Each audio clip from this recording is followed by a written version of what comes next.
Poor widow and her kids saved. Dying rich, Cowboy. Unaware he'd changed their lives forever. He was just bones and blood when she found him, barely breathing, barely a man. And she was a widow with nothing left but 2 hungry mouths and a worn-out prayer. When she dragged that dying Cowboy into her home, she thought she was saving him. But what she didn't know was that he carried a truth, one that would burn down everything she thought she knew, and build something stronger in its place the day the Cowboy came riding into Maggie Thompson's life. He wasn't riding much of anything. The horse carried him in sure, but not with pride or purpose. It came in slow, head-low sides, foamed with sweat, as if even the beast itself was exhausted by the burden it bore. The man slumped forward in the saddle, barely more than a shadow of flesh and blood. From a distance it looked like a scarecrow collapsing under its own weight. Maggie spotted him just after sunrise while hanging laundry on the line. The breeze was gentle, the kind that promised a hot day coming. Her boys, Ethan and Noah, were still inside asleep on the floor, mattress they shared. She paused a clothespin between her teeth and squinted across the pasture. A rider. No, something was off. He was drifting by, the time the horse reached the gate. Maggie was already out in the field, her boots kicking up dust. The horse stopped, and without command. As if it knew it had reached a kind soul. The man barely looked up. His hat was drooped low, one arm hanging limp, the other clutching his ribs. Blood had dried along his side, crusted black like burned molasses. His lips were cracked. His breath came shallow. Maggie felt her instincts twist in her stomach. Not fear, but hesitation. She didn't have the strength for strangers, didn't have the food, didn't have the peace, but he was dying. She ran her hand along the horse's trembling neck, then looked up at the man. "You hear me?" she asked. A grunt. That was enough. She called for Ethan, who was nearly 10, but already sturdy for his age. Together they pulled the man down from the saddle. His body sagged like it had forgotten how to stand. Maggie gritted her teeth, hooked her arm beneath his shoulder, and with Ethan's help dragged him toward the barn. Not the house, not yet. She couldn't let him that close. Not until she knew more. They laid him on a pile of old straw. Maggie looked him over, blood-crusted at his side, a bruise swelling his temple and ribs poking through a torn shirt. His boots were worn to the sole. A revolver sat in the holster at his side. One of the old Colts oiled and cared for despite the man's condition. "Noah!" she yelled toward the house. "Bring water and that clean cloth." The smaller boy came running, sleepy-eyed and barefoot. He carried a chipped basin of water and the old white cotton Maggie used for injuries. She soaked the cloth and pressed it to the Cowboy's lips. He flinched, then groaned. His eyes cracked open for a heartbeat, pale grey, clouded with pain. "You're safe now," she whispered. But Maggie wasn't so sure. She spent most of the day tending to the stranger. He didn't speak again. She cleaned his wounds, stitched where she had to, and bandaged the ribs with old flour sack linen. He had 2 bullet grazes, one along his ribs, another through the shoulder. Both were angry red and leaking infection. By nightfall, he was still breathing, and she was sitting just inside the barn door staring at him like he might rise up and try to kill her. After all the boys slept inside the house, Maggie stayed up with her rifle across her lap, eyes locked on the shadows. It wasn't the first time she'd sat guard over a man she didn't trust, but it might have been the first time she felt this curious. Morning came slow crawling through the cracks in the barn walls. Roosters crowed. The earth stretched its limbs beneath the horizon. The Cowboy stirred. Maggie knelt beside him again, felt his forehead warm but not burning. She dipped the cloth and wiped the sweat from his brow. Then he spoke so softly she barely caught it. Water. She reached for the cup beside the hay and held it to his lips. He drank cautious like a man, unsure if the kindness would vanish at any moment. "You got a name?" she asked. Silence. She narrowed her eyes. "Look, I dragged you off a dying horse, cleaned your blood, and gave you my last bit of turpentine. Least you can do is give me a name." His lips twitched into what might have been a smile or a grimace. "Jack," he whispered. "Jack what?" He didn't answer. She sighed. "Well, Jack, I'm Maggie Thompson, widow, mother, dirt farmer, and you're bleeding in my barn." His head lulled to the side. "Didn't mean to bring trouble." She frowned. "You didn't bring it yet, but I reckon it's following close behind by the end of the week." Jack was stronger, not well, but stronger. He sat up on his own, fed himself from the bowl of beans Maggie brought each night her boys had taken to him. Quick Noah, especially. The little one would sit cross-legged in the straw, chattering about everything from his favorite birds to how He once saw a raccoon steal a pie. Ethan was more cautious. He kept his distance watching, judging Maggie. She kept working. She'd rise before dawn, tend the chickens, chop wood, boil water, knead bread and sweat under the weight of survival. But every few hours she'd find herself checking the barn, just to see if he was still breathing or gone. One morning, while she hung laundry again, she noticed something strange. Jack was out of the barn. He stood by the fence line, shirtless, ribs still wrapped, hammer in one hand, fixing a broken rail. He worked slow, deliberate. Maggie dropped the sheet she was pinning. "You're supposed to be resting," she called. He didn't turn. "Reckon you've done enough for me. I didn't save you to be polite." "No," he said, turning now with a small smile. "But it's the only way I know to say thank you." She stared a moment, unsure what to make of it, then turned back to her laundry. Still that night, she brought out a plate of cornbread and left it in the barn without a word. By the 10th day, Jack was helping around the farm. He mended the chicken coop, sharpened Ethan's old hatchet, and even fixed the pump that had leaked all spring. Still, Maggie didn't ask questions, and Jack didn't offer answers until one night, a night when the stars burned too bright to ignore, and the wind carried a chill-like memory. Maggie asked, "Where were you headed?" Jack looked at the dark horizon, then back at her. Not sure anymore, and she didn't press because something in his voice said he wasn't running from somewhere. He was running from himself, for all his healing wounds, and long days spent in Maggie Thompson's barn. Jack Cole was still mostly a mystery, a man whose silence stretched wider than the prairie skies around them. In the mornings he'd help haul buckets from the well, still favoring his side, but walking steadier than before. By afternoon, he'd hammer fence posts or split kindling for Maggie's stove. He worked with the quiet determination of someone repaying a debt he could never speak aloud. But when night fell, and the house dimmed into lamplight and lullabies, Maggie would sometimes find herself staring at the dark outline of the barn, wondering who it was that slept under her roof. The boys had warmed to Jack fast. Noah, the younger one, had the easy trust of a child who'd never yet been lied to by a man. He followed Jack around like a pup, asking questions faster than a stream could tumble downhill. "Were you in a duel? You ever shoot a real outlaw? You got gold buried somewhere?" Jack would smile sometimes, not with his mouth but with his eyes, the kind of half-buried expression that carried more ache than laughter. He rarely answered, but he listened, and for Noah, that was enough. Ethan was different. At nearly 10, he was already worn in places a child shouldn't be: quiet, skeptical, protective. He watched Jack closely, took note of where he kept his boots, how he cleaned his knife, how his hand always hovered near his belt, even when he slept. Maggie caught Ethan staring one day out behind the barn where Jack was cleaning an old horseshoe. "You don't trust him?" she asked gently. Ethan shrugged. "Don't know what he wants." She nodded, folding her arms. "Neither do I, but he hasn't done us harm." Ethan kicked at a rock. Not yet, and that was the weight of it, the tension that hung in the space between kindness and caution. Because out here, folks didn't forget that silence wasn't always peaceful. Sometimes it was loaded. Maggie had seen quiet men before her husband had been one. Henry Thompson, a railroad man with strong hands and little to say, but he'd loved her fiercely, loved their boys even more. And when he died in that bridge collapse, he left behind a silence that still echoed in the floorboards. But Jack's quiet was different. It wasn't absence, it was restraint, like a man walking through a minefield made of memories. Choosing every word with care, one evening, Maggie brought a bowl of stew to the barn. The sun had already dipped below the hills, casting a lavender haze over the land. She found Jack seated on the hay bale, sharpening a small pocket knife with steady hands. "Figured you'd be hungry," she said. He nodded, accepted the bowl with a faint thank you, and took a slow bite. She lingered near the door, leaning against the wood, arms crossed. "You ever going to tell me what happened?" He didn't look up. "What makes you think something happened?" She smirked, dry and tired. "Because men don't show up with bullet holes in a busted rib unless they've got a story." A pause, then a slow, quiet exhale. "I was trying to make something right," he said. The words sat heavy in the barn air. Maggie didn't push. She just sat beside him and listened to the stillness that night as Jack lay awake on the hay and stared up at the rafters. Memories drifted in like smoke from a distant fire.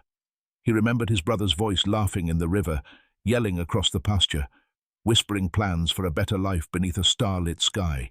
He remembered the night it all ended, the torchlight on the hills, the sound of hooves and gunfire, the old click of betrayal. He remembered the men in black dusters, and he remembered the map tucked inside his satchel was a folded piece of paper marked with the old survey lines from when Texas was still wild and unclaimed. That paper wasn't just ink and guesswork. It was proof that the land grab wasn't legal, proof that his brother died trying to protect something bigger than both of them. But that truth was dangerous, and now Maggie's kindness had pulled her into a storm she didn't see coming. The next morning, Maggie found a letter folded beside the sink, a list of supplies Jack had fixed, things he'd mended, and at the bottom, a quiet note. "I'll leave tomorrow. You've done enough. Don't let my ghosts haunt this place." Maggie frowned, rereading the letter 3 times before setting it down. He was leaving. She wasn't sure whether to feel relief or disappointment.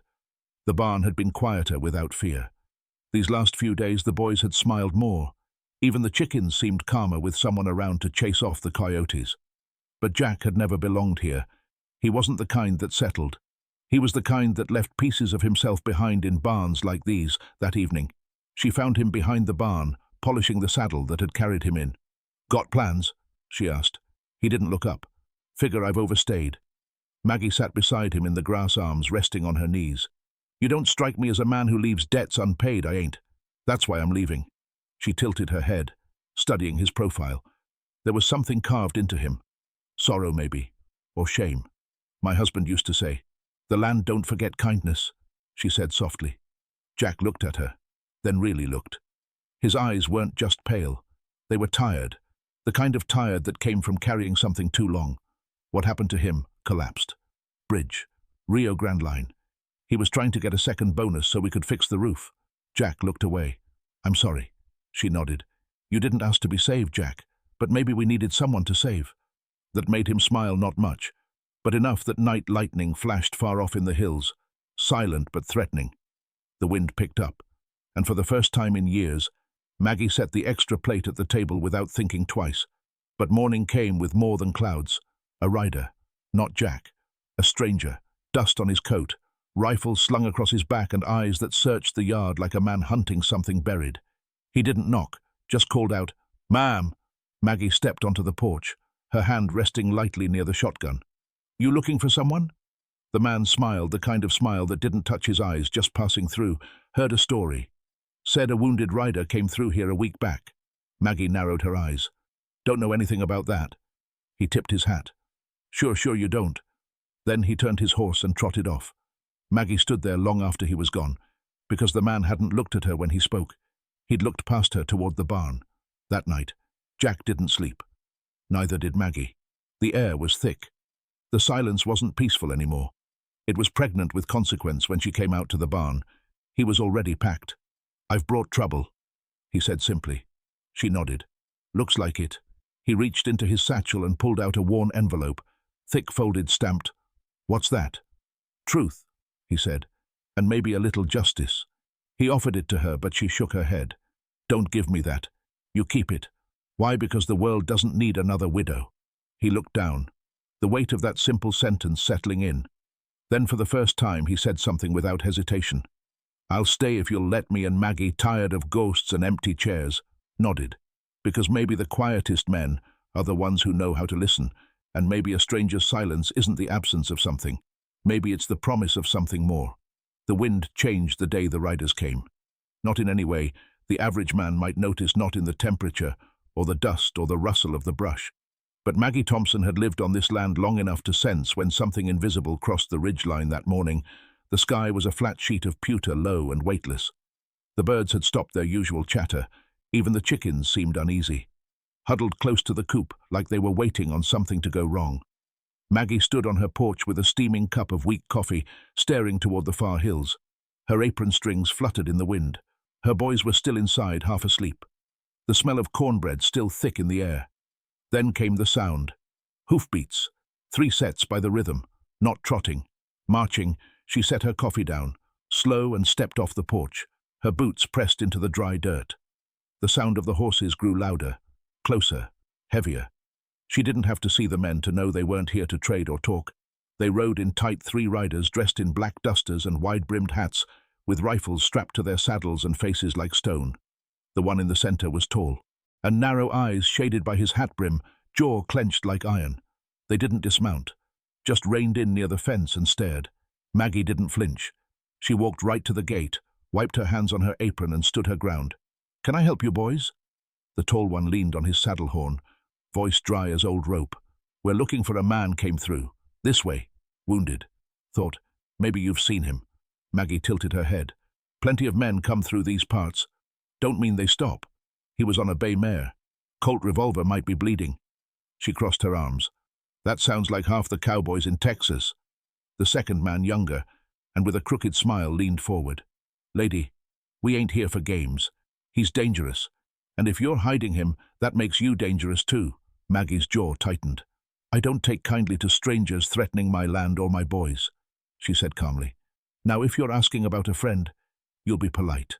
If you're hunting a man, you'll have a warrant." The third man chuckled. "Don't need paper out here, ma'am." That's when Ethan stepped out from the house barefoot, clutching a wooden toy horse. He stopped halfway down the steps when he saw the men. The tall rider's eyes flicked to the boy. He smiled, but not the kind that warms a face more, the kind a snake might wear before it strikes. Maggie moved between them and Ethan without thinking. "You best ride on," she said. "There's no man here for you." There was a long silence. Then the tall one tipped his hat. "No need for rudeness. Just keep your eyes open. If you see a man named Jack Cole, let him know justice is looking for him." He turned his horse and the others followed. They didn't gallop off. They just trotted away slow, like they wanted her to see. They weren't in a hurry, like they'd be back that night. Jack sat on the edge of the barn stall, head in his hands, the Colt revolver beside him. "They found me," he said. Maggie knelt down beside him. "You know them too well," he said. "Their names don't matter. What matters is what they're after." Maggie studied him. "Then tell me." He hesitated. Then finally his voice low and ragged. He began. "My brother owned land. West of the post had it for years. Not much, just enough to raise cattle, build a barn. Breathe free." He paused, hands tightening into fists. Then a company came backed by crooked sheriffs. False deeds violence said. The land was theirs. My brother wouldn't sell. Maggie's breath caught. They torched the house. Jack continued. Left a paper deed on the ashes. Said it was legal, but he'd hidden the real deed. A map, a letter, proof it was stolen, and you found it. He nodded. After I buried him, I tried to take it to the judge, but they were already watching me. Shot me twice before I could get out of the county. I ran with that map tucked in my coat. He looked at Maggie. Now, I didn't ask for you to save me, but I'm grateful you did. She stared at the floorboards of the barn. They'll be back. I know you should go, I won't. 2 days passed. They prepared. Ethan and Noah helped patch the shutters. Jack reinforced the barn door with a steel crossbeam from the tool shed. Maggie dug out her late husband's Winchester and cleaned it, oiling the parts with hands steadier than she expected. At night they kept watch. Jack sat on the roof, staring at the hills. Maggie lit only one lamp and kept it low. And in the quiet, something shifted between them. Something unspoken. One night as lightning flared in the distance, Maggie brought him coffee to the porch. He looked up from the steps and said, "You ever think about leaving this place?" She thought about that for a while. "No, this land's all I got. My boys need roots and ghosts. They don't follow you if you stay still." He looked at her. Then, not just with his eyes, but like he saw her. Saw the way she carried everything alone. Saw the way her hands trembled, only when no one was watching. And for the first time, Jack said, "You're braver than most men I've known." She smiled. "I don't have the luxury of being scared." Then the fire came. It started at the edge of the field. Dry brush kerosene, a match thrown by unseen hands in the night. By the time Maggie saw the smoke, it was already crawling toward the house like a living thing. "Ethan." "Noah," she yelled, "get to the creek." Jack grabbed the water barrels and started beating at the flames, shouting instructions. Maggie followed, throwing wet sacks, dousing the fence. But it wasn't just a fire. It was a message. As they fought it, a shot rang out. It hit the dirt inches from Jack's boots. They dropped low. 2 riders stood at the ridge, rifles, up shadows against the firelight. One of them called out, "We just want the papers. Cole, give it up and we'll leave." Jack stood slowly. Hands raised, the flames lighting his face. "You'll have to come take it." The second rider laughed. "Suit yourself." Another shot echoed. This time it ripped through Jack's arm, clean through the shoulder. He dropped behind the wagon. Breath ragged, Maggie ran to him, rifle in hand. Eyes wild. We're outgunned, she said. No, he growled, clutching his wound. They're outmatched. He tossed her there. Map, if I don't make it. You take this. You show the judge. You bury them with the truth. She stared at it, trembling. You'll make it. And with that she rose from behind the wagon and fired 2 shots. One hit a saddlebag. The other hit the younger rider in the leg. He fell screaming. The tall one turned and fled the fire, hissed in retreat, and Jack collapsed. The dawn that followed. The fire was slow to rise, and it did not come. Gentle, smoke still hung like ghosts in the trees. The ground was blackened, scarred by ash in the memory of flames. Maggie Thompson stood barefoot in her field dress, torn at the hem, hair wild from the wind and fight, staring at the place where the fire had almost claimed her life and her family behind her. The barn door swung open. Jack stumbled out his shoulder, hastily wrapped in blood-soaked linen, his steps slow but stubborn. You should be lying down, Maggie called. He didn't answer at first, just stood there with that battered hat in his hand, eyes fixed on the line where earth met sky. I've been running a long time, he said. She turned to face him. You're not running anymore. He nodded just once, then looked down at the hat in his hand, worn felt stained by sweat, rim curled with age. A cowboy's hat holds more than shade from the sun. It holds everything he's seen, everything he's lost. And Maggie knew it wasn't just a hat, it was a burden. They buried the wounded rider from the ridge by the creek beside an unmarked stone where the river split the earth. Maggie insisted he was someone's son, she said quietly. Jack didn't argue, just helped dig one-handed, without a word. When it was done, they stood in silence. The boys stayed close to Maggie, small hands clutched in her skirt. Ethan looked up at Jack, his voice small. Were they going to kill you? Jack crouched down, wincing at the pull in his side. They already tried. Why, he didn't answer for a long moment. Then softly, because I told the truth. Back at the house, Jack finally opened the satchel he'd carried since the day he'd fallen off that horse. Inside were 4 things. A folded map of the POS lands marked in red ink, a yellow deed signed by a judge who died 6 months earlier, a photo of 2 boys on horseback, one of them unmistakably Jack, and a letter addressed to Mr. Cole written in his brother's neat hand. Maggie picked it up gently and began to read aloud. If you're reading this, Jack, it means I'm gone, and you've got the burden I've failed to carry, but this fight ain't about me anymore. It's about every man they'll steal from next. Every family they'll burn out. Take this to someone who still remembers. Right from wrong. Tell them it wasn't just about land. It was about honor. Maggie's voice broke a little on that last word. She folded the letter and handed it back. You're not running from a crime, she said. You're running from injustice. He nodded. They framed me after my brother was killed. They claimed I forged the deed, said I was trying to steal land that was never mine. The sheriff in Stonevale made sure the records disappeared, and now they're hunting the only proof that still exists. Maggie finished. Jack nodded again, quieter. This time, I tried to take it to Austin. Got halfway there before they put a bullet in me. Maggie looked at the map, at the deed, then back at him. Well, she said, let's finish the job.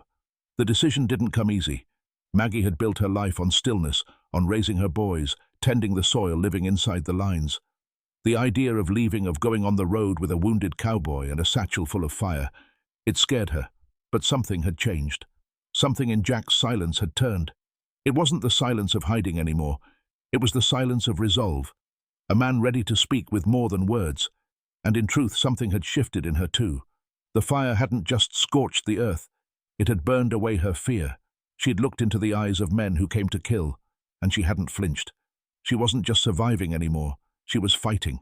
They packed what they could in the wagon, a few tools, food for 3 days, a worn Bible, Jack's satchel, Maggie's rifle and her boys' wooden toys.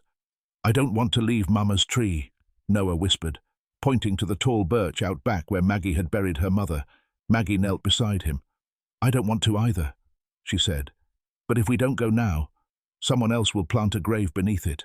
Ethan helped his little brother into the wagon, eyes scanning the horizon like his father once did. He hadn't said much since the fire. He just moved with quiet focus, like he understood more than his ears could hold. Jack climbed into the seat beside Maggie. His arm still hung limp, but his grip on the reins was steady. You ever driven into fire before? He asked. Maggie cracked a faint smile. Once, the day I gave birth to Ethan during a dust storm. He looked at her surprised. I was alone, she said simply. Didn't have time to be scared. Jack just nodded, clicked his tongue to the horse, and they rode east. The journey to Austin was slow, winding through gullies and across dry creeks past broken fences and old mining roads. They stayed off the main trails, moved by moonlight when they could, and made camp in abandoned sheds and rocky hollows. At night around the small fire, Maggie and Jack talked not about pain, but about music. Maggie had played piano once in her church choir. Before her fingers were too calloused from farming, Jack had learned harmonica from his father. Long gone now, but fond in memory, he pulled it from his coat one night and played softly, just a whisper of sound beneath the stars. Noah fell asleep with a smile. Ethan didn't. He lay still, staring into the flames, watching the way Jack's eyes stayed sharp, even when his hands were gentle. "I think you used to be a good man," Ethan said quietly. Jack looked at him. "I'm trying to be one again." On the fourth day they reached the edge of the city, a mess of wagons, smoke, and red brick that rose out of the hills like a fortress. Jack's posture changed, shoulders stiffened. His hand never left the butt of his Colt. "There are men here who think I'm already buried," he said. "When they see me walk through those doors, they'll know the truth. Didn't die easy." Maggie touched his arm. "Then we don't walk in quiet."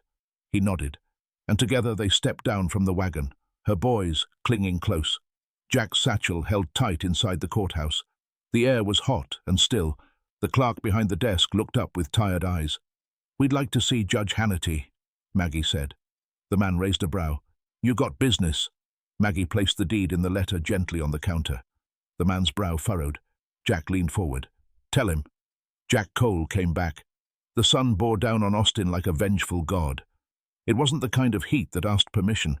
It pressed into the bones, coated the air in sweat and silence. The courthouse stood like a red brick promise in the center of town. Columns flaking, flags faded just as somewhere behind dusty windows and tired eyes. Jack Cole stood on the steps with the weight of a county on his shoulders. Maggie stood beside him, jaw-set hands firm on her son's shoulders. Her dress was wrinkled, dusty from travel. Her rifle was slung across her back. No one said a word, but anyone who saw them knew they weren't here to make trouble. They were here to finish it. The clerk hadn't wanted to let them through until he saw the name Cole, until he saw the seal on the document, pressed in wax by a judge now buried 2 counties over, until he read the first 3 lines of the letter.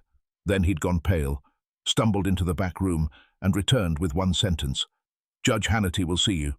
They followed him down a hallway that smelled like old paper and ink. Judge Hannity was a man carved from law and long winters, white hair, glasses low on his nose. He looked up from behind a mountain of folders, frowning.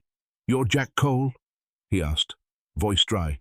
"Yes, sir," Jack said, his hand trembling as he placed the deed map and letter on the desk. The judge adjusted his glasses, read then read again. For a long time, the room was quiet. Only the tick of a wall clock counting the seconds of a decade-long lie. Judge Hannity leaned back at last inside. "Well," he said, "I'd always heard rumors, thought they were campfire talk, but this is proof." Maggie spoke softly. "They killed his brother, took the land, burned the house, and they tried to kill him too." The judge nodded slowly. "The sheriff in Stoneville, he was dirty for years, died last fall. The man who replaced him isn't much better. I've still got the bullet," Jack said, tapping his shoulder. "If you need more proof." The judge didn't smile, but there was something in his eyes, a flicker of old fire. "I'll draft an injunction, send men to reclaim the property. Your name will be cleared, and the men who chased me, they'll face the court if they're lucky." Jack looked down at the deed. At the name, scrolled in ink, James Cole, his brother gone, but not forgotten. The news traveled fast. Within a day, men were dispatched to Stone, warrants were signed. Jack's name was posted on the courthouse board, not under wanted, but under restored. The land was his. The law was behind him. But justice didn't taste sweet because the grave was still full, and the past couldn't be undone. He stood outside the courthouse that evening, staring at the orange sky, hat in hand. Maggie joined him quietly. "Did you get what you came for?" she asked. Jack nodded. "More than I deserved." Maggie looked away. "You deserved peace." He turned to her. "You gave me that." That night they camped just beyond the town, a creek bed under cottonwoods, stars bright above the fire. The boys were asleep, curled in blankets. Maggie stirred the embers. Jack sat beside her shoulder, bandaged again. "Where will you go?" she asked. He thought for a long moment. Then, back? She raised a brow to your land, he nodded. It's not just mine. It was my brother's. It's what he died for. I won't let the story end in court papers. Maggie stared into the fire. You'll need help. He smiled gently. I was hoping you'd say that spring came early that year. The rain softened the ground. Wildflowers bloomed in the cracks left by fire. And on a patch of cleared land, west of the Pozos, a house rose again, board by board, plank by plank. Maggie held the nails. Jack swung the hammer. The boys herded goats and named every chicken. There was laughter and silence too, but the kind of silence that comes when peace has finally taken root. One Sunday morning, a writer arrived from Austin, dusty, tired letter in hand. It was from Judge Hannity. Jack read it. Slow, lips barely moving when he was done, he handed it to Maggie. It read, "The men who pursued you have been found guilty of murder, fraud, and conspiracy. The courts have recognized your claim. Your brother's name is now honored in the records. The deed to the land is yours legally and eternally. The truth won. At last." Maggie folded it and pressed it to her chest. Jack didn't say much, but she saw the tear he wiped away with the back of his hand one evening. Under a gold sky, Ethan asked a question. "Mr. Cole, what do you do now that the bad men are gone?" Jack sat on the porch rail watching the sunset. "I plant things," he said, "like crops." "No," Jack smiled, "like roots." Months passed. Then one day, with the wild grass high and the air full of birdsong, Jack knelt in the field beside a young oak he'd planted near the barn. Maggie joined him, wiping her hands on her apron. He looked up at her. "Maggie," he said softly, "you gave me more than shelter. You gave me back my name." She smiled, eyes misting. "You gave my boys back their future." He reached into his pocket and pulled out something small, a ring, simple, worn. "I'm no preacher," he said, "but I'd like to make something honest out of what we've built." Maggie stared at him, then nodded, and the wind carried her whisper like a prayer across the valley. Yes, that fall. The leaves turned gold. The barn stood proud. The boys raced through the pasture, and Maggie hung laundry in the wind with a song on her lips. The land had remembered their kindness, and Jack Cole, the man they couldn't bury, had become part of its story. Not a fugitive, not a ghost, but a legend.